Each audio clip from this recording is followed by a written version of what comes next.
Blues Women, the First Civil Rights Workers by Joan Cartwright, M.A. Abstract. Black singers in the United States emerged from spirituals and blues to develop jazz. Their free-spirited songs delivered messages of liberation, signaling to Africans in America that they could be free. On the continent, the African voice inspired instrumentalists. Vocalese was a dialogue between vocalists and instrumentalists. Each person had an individual sound, and instrumentalists imitated the voice's growls, cries, moans, slurs, whispers, shouts, and wails. Blues was the element of the American subculture created by enslaved Africans singing European music. Considered crude by classical listeners, blues liberated singers from precise pitch and calculated rhythms of European music. This paper discusses how and why blues women were the first civil rights workers because their lives and songs symbolized liberty in its rawest form by tapping into the human spirit. Literature review. Blues were popularized by a handful of women who were virtually unknown nationally until Mamie Smith's recording of Crazy Blues in 1920. Minstrelsy produced Gertrude Ma Rainey, who was born in Columbus, Georgia on September 1886 and lived until December 22, 1939. From the age of 4, she traveled with her parents, singing and dancing with them in minstrel shows in vaudeville. Known as the Mother of the Blues, Rainey was a spokesperson for Black people and a hero to them. She recorded hundreds of songs like Weepin' Women Blues, Broken Soul Blues, and Runaway Blues on Paramount Records, putting that recording company on the map. The most popular blues singers established a rapport and rhetoric with the crowd, winning them over like erudite politicians. Rainey took Bessie Smith under her wing, and the blues tradition developed as one followed another.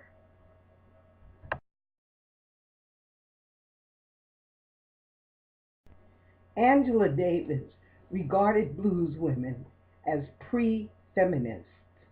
Although the first female anti-slavery society was formed by Black women in 1832 in Salem, Massachusetts, it was a Quaker minister, Lucretia Mott, that broke the silence endured by white women for far too long when she spoke out as one of 4 women invited to attend the founding convention of the American Anti-Slavery Society in 1833.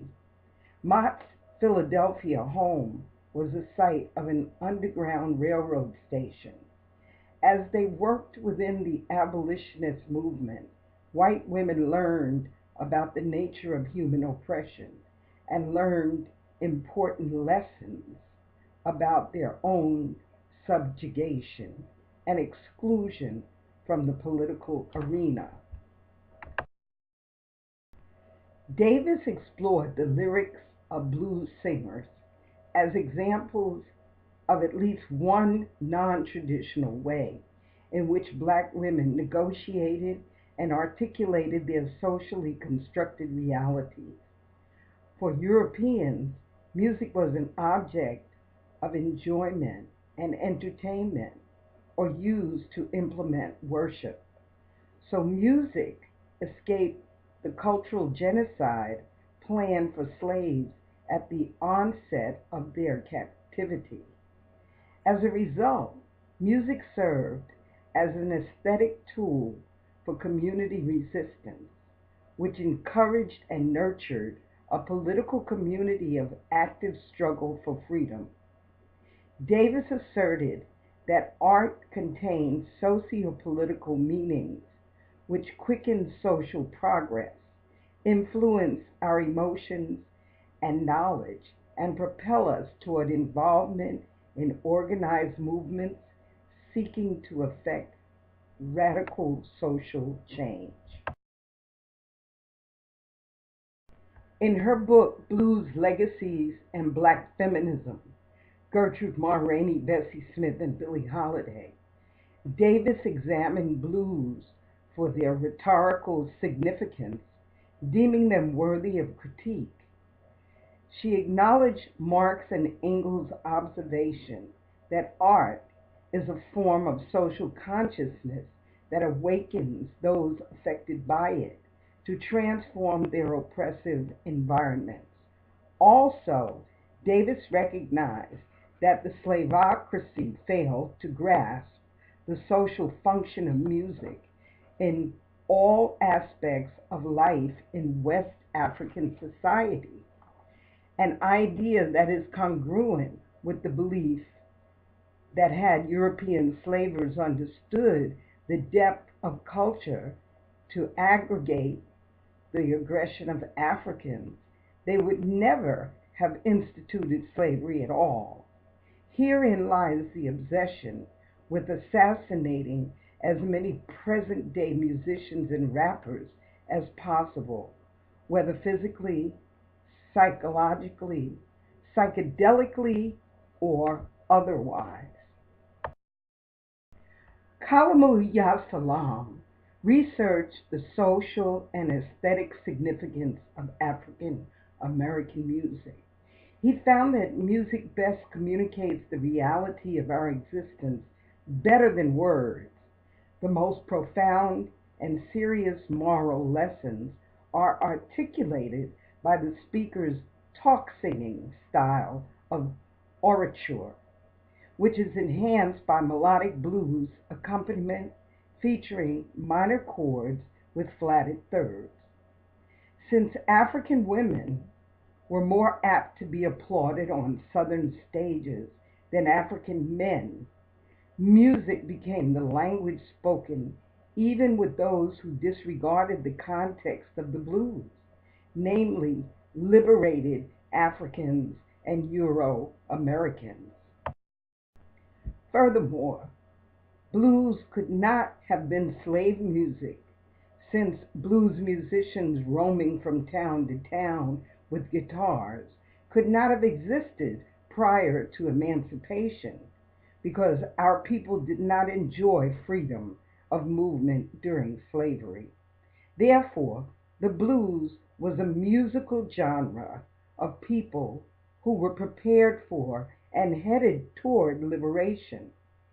The blues women were the sirens of freedom, heretofore thought of as only reachable after death, according to the spiritualists, whose music remained in the realm of religion.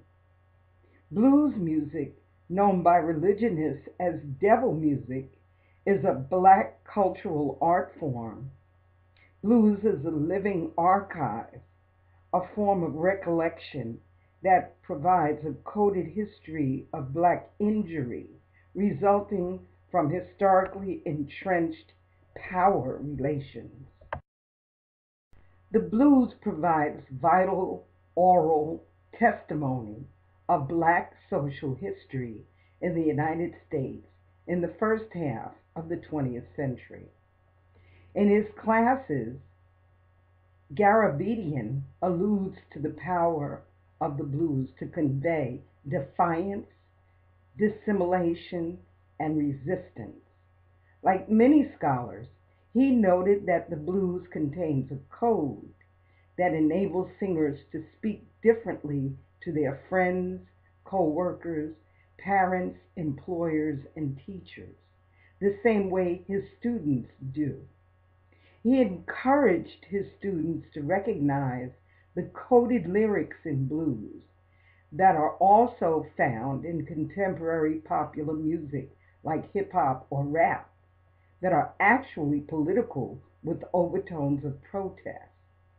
He concluded that blues lyrical testimony documents the spectrum of agency exercised by African Americans through critical periods of struggle and solidarity in 20th century U.S. history.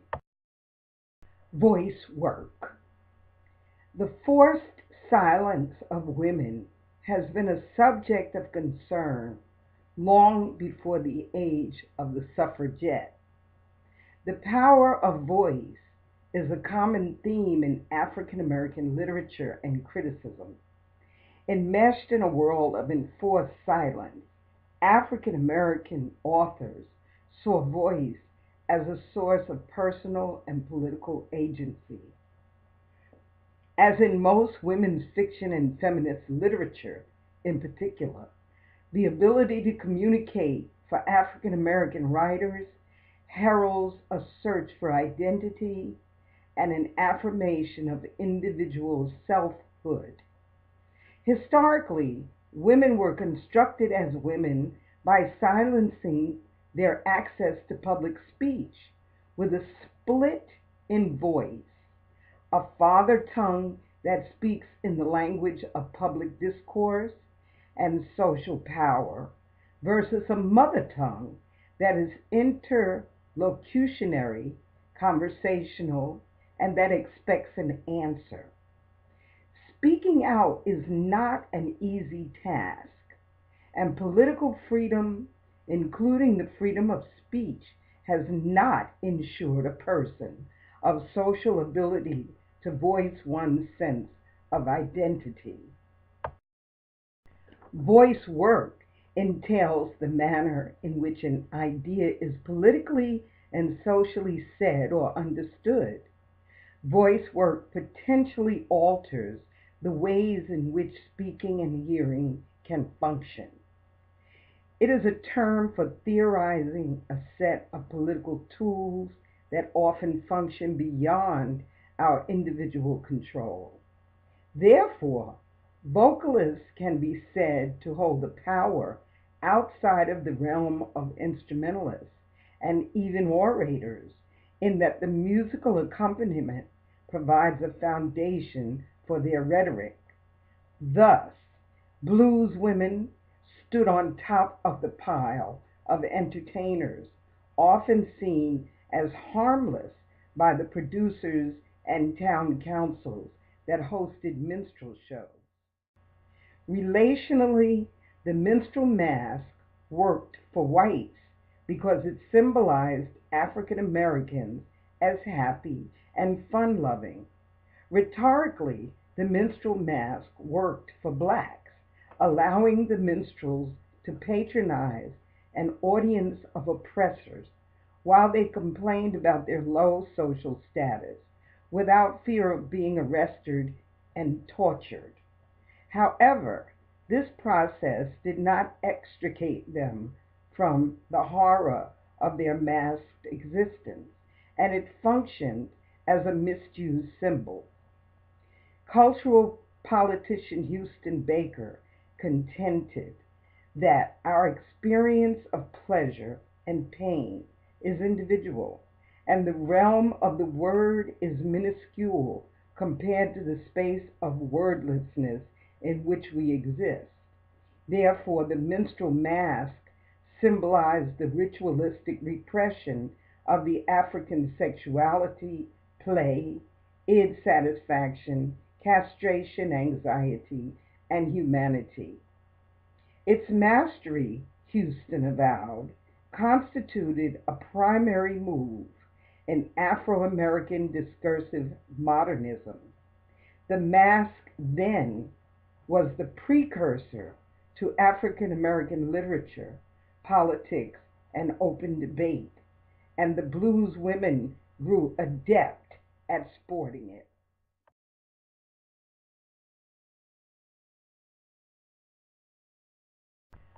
Blues women, the first civil rights workers. Blues women were the first civil rights workers because their songs symbolized liberty in its rawest form by tapping into the human spirit. Blues women spoke to and for Black people, providing them an open door to emotional escape. 10 of the most notable blues women were Mamie Smith, Gertrude Ma Rainey, Bessie Smith, Alberta Hunter, Ida Cox, Ethel Waters, Josephine Baker, Billie Holiday. Although most of the blues lyrics referenced unrequited love, they provided a means of articulating pain, suffering, endurance, and overcoming. By the mere fact that these women were permitted to sing in public forums, announced to Africans in America that they had something to say about their treatment at the hands of slave owners, traders, rapists, and punishing spouses, whether they were white men with whips or Black men who betrayed them. The replacement from generation to generation of one blues singer by another created a hierarchy of rhetorical agents clothed in beaded dresses of entertainers. Surely each woman understood within her soul that she provided an emotional outlet for her people. Blues was performed in the South since the beginning of the 20th century, but none were recorded due to racism and the assumption that African Americans couldn't or wouldn't buy record players or 78s. Mamie Smith's Crazy Blues changed all that, sparking a mad scramble among record executives to record blues divas. Smith's Crazy Blues sold 80,000 copies in 1 month. It revolutionized pop music, and the song could be heard coming from the open windows of virtually any Black neighborhood in America. According to Danny Barker, a noted jazz musician from New Orleans, that record turned around the recording industry because every family had a phonograph in their house, specifically behind Mamie Smith's first record. Following in Ma Rainey's footsteps, Bessie Smith became the voice of Blacks migrating to the North and South. In blues, Empress in Black Chattanooga, Bessie Smith and the emerging urban South, Michelle R. Scott outlines Black life in Chattanooga in 9th Street saloons, the few veiled environments in which they could be truly human, a humanity that was powerfully expressed in the blues music that Smith perfected as a stage performer and recording artist. Bessie's song, Poor Man Blues, called on the rich man to open up his heart and mind and give the poor man that fought World War I a chance. For Carrie Winter, Alberta Hunter wrote blues lyrics that empower the singer toward feminist self-affirmation, agency, movement, and change. Hunter's rough childhood, filled with abandonment, abuse, molestation, and communal disdain, gave her the self-determination to rise to the top and stay away from trifling men, which resulted in her inveterate lesbianism and feminist lifestyle. Her most noted song, Downhearted Blues, declared that anyone who wanted her company must succumb to her command. This song put Hunter and Bessie Smith on the road to international fame in the 1920s. Throughout her 77-year career, Hunter understood the power that writing wielded for African Americans but also took precautions because the mere act connoted the connection between freedom and the decolonizing of identity. Processes undertaken at tremendous risk because literacy was outlawed, and African Americans who wrote literally endangered their lives with the same strokes whereby they claimed ownership of their lives. As James Baldwin so aptly put it, the blues artist risks ruin, destruction, madness, and death in order to find new ways to make us listen, by encouraging her listeners to leave the shoreline and strike out for the deep water.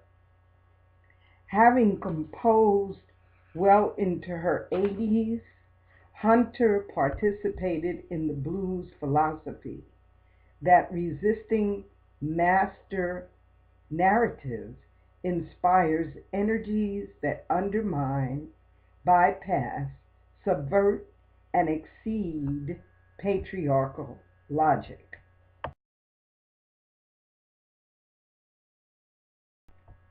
Ethel Waters was a pioneering Broadway film, recording, and television star. Waters was the first to do many things. She was the first African American to be billed above the title in a Broadway show. Also, Waters was the first black woman to have a radio show on NBC, and the first to sing Am I Blue, Stormy Weather, Heat Wave, and the St. Louis Blues by W.C. Handy. In Heat Wave, The Life and Career of Ethel Waters, biographer Donald Vogel recounted the adulation, the money, the critical acclaim, and the long runs, going into great deal on how Waters rendered a song so as to make one feel transported by it. While touring vaudeville as Sweet Mama Stringbean, Waters encountered continuous, life-threatening experiences.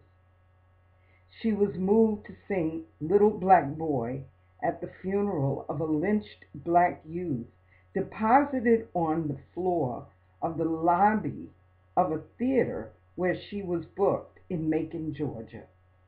As a result, she had to plot a fast escape from the menacing theater manager and the police.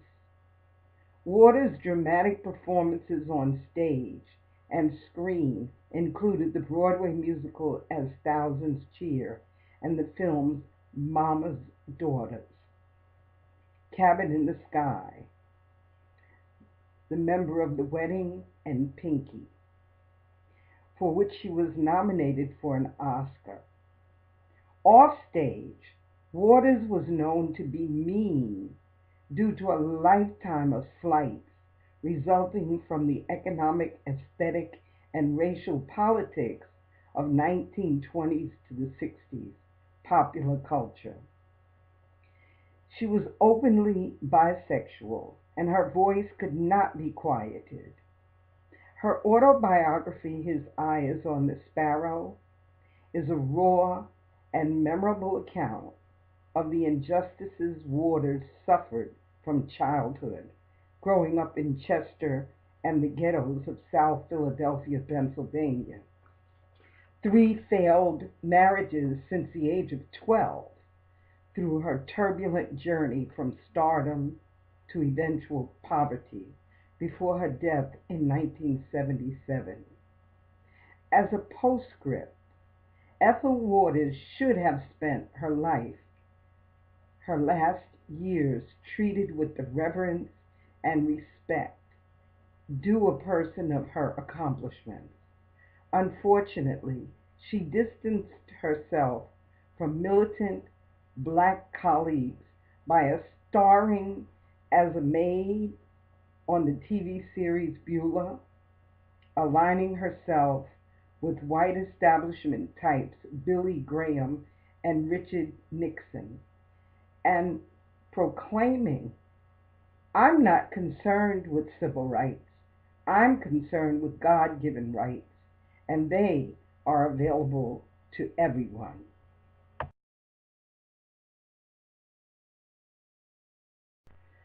The performances of singer and dancer Josephine Baker were a popular form of entertainment and tools that she used to display and communicate her resistance to white imagination. Baker used nudity to display her own opposition against being placed under the same gaze as Sarah Bartman, the South African woman put on display in European sideshows because of the size of her buttocks.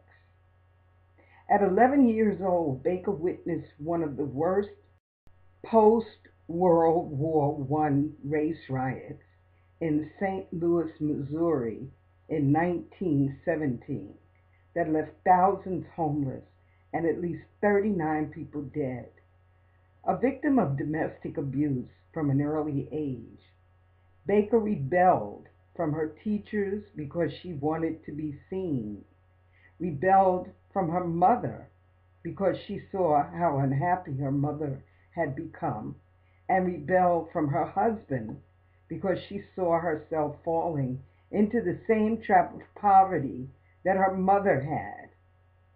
Her performance career began with a troupe known as the Jones family. She moved from them to the tutelage of blues singer Clara Smith. After two failed marriages, she moved to New York to join the casts of Shuffle Along and Chocolate Dandies, solidifying her career as a comedienne. In 1925, Baker moved to Paris, where her illustrious career as the banana dancer skyrocketed. Her acceptance of her own sexuality suggested that Baker believed black women were more attractive than white women, French or American, and throughout her career, she would use herself as an example to prove it.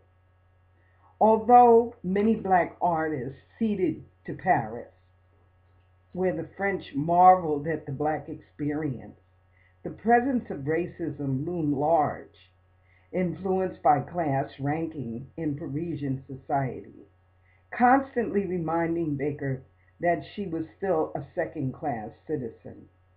Ironically, this icon's original dancing style and nudity gave Baker the ability to talk back to her audience. By refusing to wear clothes, she challenged her audience to face their own curiosity and fear about the female black body. Her ability to use exaggerated eye movements during her performance forced the audience to reflect on their own sexuality, placing Baker in control of the total experience. Baker chose to go against what people expected for her, creating a platform for the future voice of resistance for those who have not yet spoken. Baker's implicit control spilt over into her radical activism around racism in Europe and the United States, where she toured in 1950. Reportedly, Baker demanded that she perform only for integrated audiences at every venue. If curfew and segregation ordinances were still in place, she requested that they be lifted for the duration of her performance, in the hope that they would change permanently. Her persona as an agent of change for American blacks was evidenced by three incidents. She championed Willie McGee, a man accused of and convicted of raping a white woman in Mississippi, and called attention to integrated housing in Cicero, Illinois, while promoting integrated hiring of bus drivers in Oakland, California. Baker's activism attracted the attention of not only the FBI, but the NAACP that named May 20th, 1951, Baker Day for her civil rights efforts. Baker spoke worldwide about the devastation of racism. On August 28, 1963, she was the only female speaker at the March on Washington. Her efforts resulted in the desegregation of nightclubs in northern cities, but the ultimate reality of Baker's insistence on diversity was her adoption of 12 children from varying nationalities and her insistence upon educating them within their respective cultures. In 1939, Billie Holiday first sang Strange Fruit, composed by Abel Meeropol under the pen name Lewis Allen. This was the first significant song of the Civil Rights Movement and the first direct musical assault upon racial lynchings in the South. Holiday sang it at Cafe Society in New York, revolutionizing the struggle it personified. Holiday's rendition is poignant and raw and saturated with pain, evoking another time and place, and yet is still utterly relevant to race relations in the United States. The song is a testament to the Civil Rights Movement and examines the lives of Holiday and Meeropol, the Jewish schoolteacher and communist sympathizer who wrote the song that impacted generations of fans, black and white. The bastard child of a raped 14-year-old cotton field worker in South Carolina, Eartha Kitt debuted in her first film, Casbah, in 1948 at 16. She was a student of famed choreographer Katherine Dunham. In 1960, she was blacklisted in the United States after speaking out at a Women Doers luncheon at the White House, hosted by Lady Bird Johnson. Kitt explained to the women of this elite group that some of the crime in the streets could be attributed to American youth rebelling because of the Vietnam War. Since 1953, Kitt taught dance to black children who could not afford lessons. In 1966, she founded the Kittsville Youth Foundation, a nonprofit that served children in the depressed neighborhoods of Watts in Los Angeles. Later that year, Kitt was approached by youngsters in Anacostia, a neighborhood in Washington, D.C., to help them fundraise for Rebels with a Cause. She contacted Congressman Roman Puzinski, and they went before the House General Subcommittee on Education of the Committee on Education and Labor regarding the Juvenile Delinquency Prevention Act of 1967 and won a grant for Rebels with a Cause. In June 1967, Kitt was appointed to the Citizens Advisory Board on Youth Opportunity by President Lyndon Johnson. However, Kitt was not cleared to be on the board due to the remarks she made at the Women Doers Luncheon in 1960. However, in January 1968, Kitt was cleared to attend another luncheon at the White House, where a panel of speakers discussed crime in America and the Vietnam War. Once more, Kitt admonished the Johnsons that crime was connected to youth having to go fight an unjust war. Although many in the room disagreed with Kitt's statements while hailing Mrs. Johnson for her retort to Kitt, several citizens sent correspondence to the White House stating that Kit spoke the words that millions of Americans, especially mothers of sons who had lost their lives. One woman wrote, "So Lady Bird cried? Well, doesn't she know that the mothers of 15,000 boys murdered in Vietnam by her husband's foreign policy cry every night?" Others felt that Kit's remarks were a release of frustrations built up over decades in blacks humiliated and discriminated against. Dr. Martin Luther King Jr. said that Kit's remarks were a very proper gesture and that they described the feelings of many persons. The leader of the welfare rights movement, Etta Horn, described Kit's claims as beautiful, while Dick Gregory said someone in Mrs. Johnson's position ought to be informed. Baseball pioneer Jackie Robinson was quoted in an editorial in the New York Times stating, "Because whites have not experienced the pain and humiliations blacks have suffered, they could not understand the anger."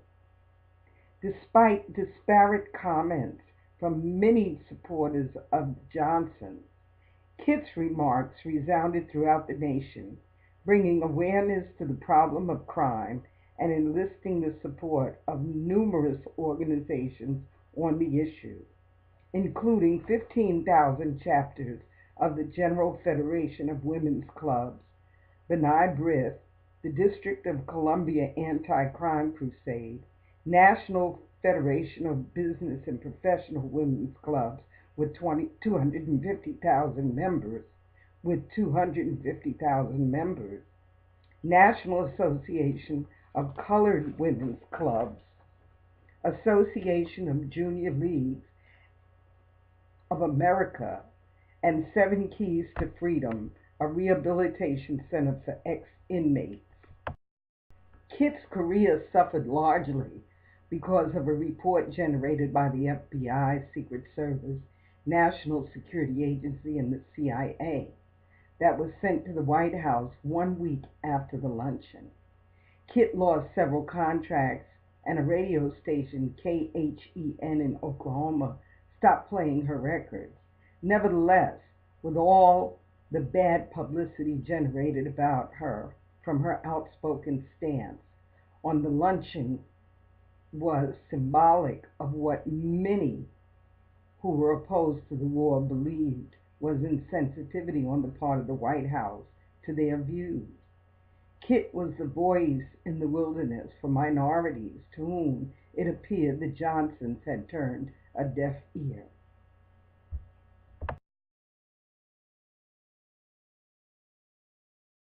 Contemporary voices. A study of young feminists and leadership found that when asked to identify outspoken feminists, most young feminists point to music icons, exemplary of emotional mobilization empowering women.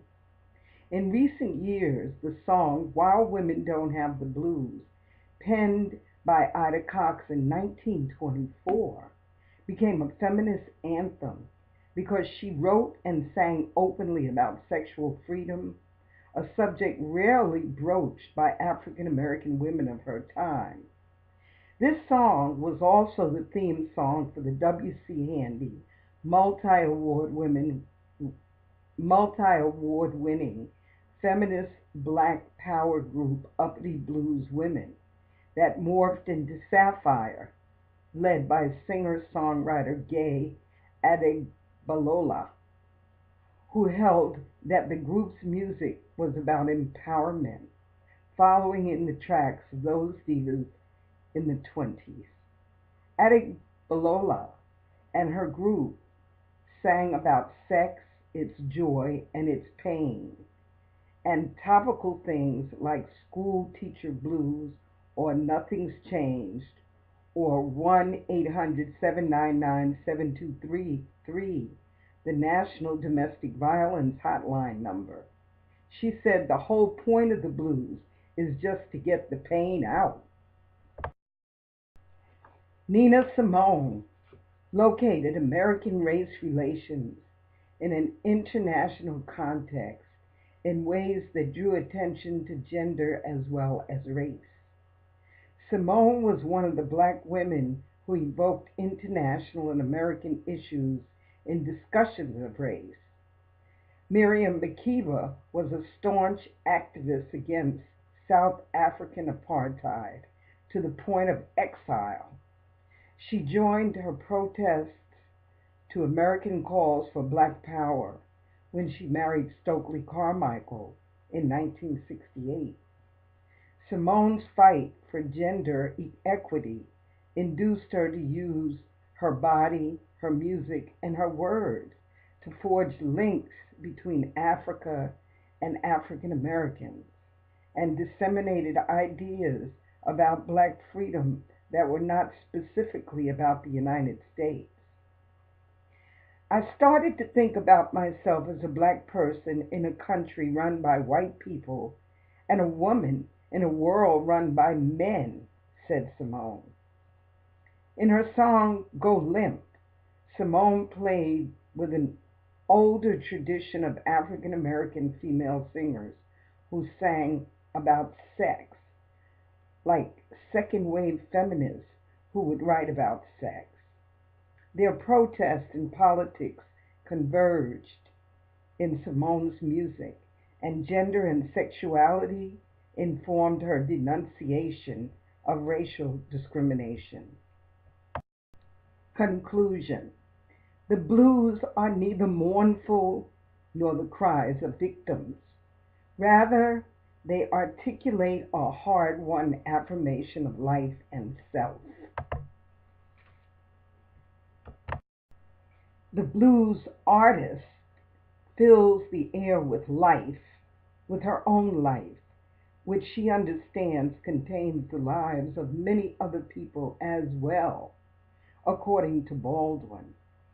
Most blues singers are adept at shining light on the darkest scenarios of existence, while simultaneously bringing laughter to center stage as a form of relief for themselves and the entire audience, as well as the accompanying musicians.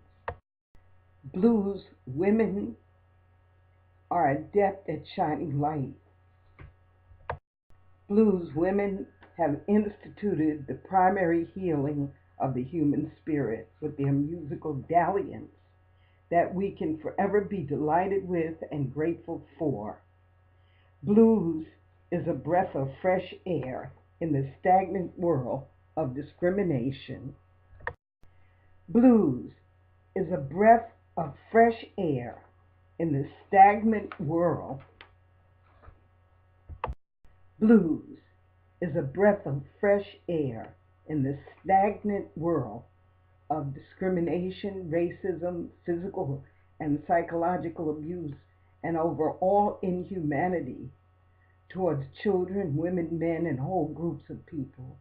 It is no wonder that blues permeate the planet, wherein people from all nations and all walks of life enjoy the sound of the flatted third as the foundation of lyrics that can light up the face of even the most sardonic human being.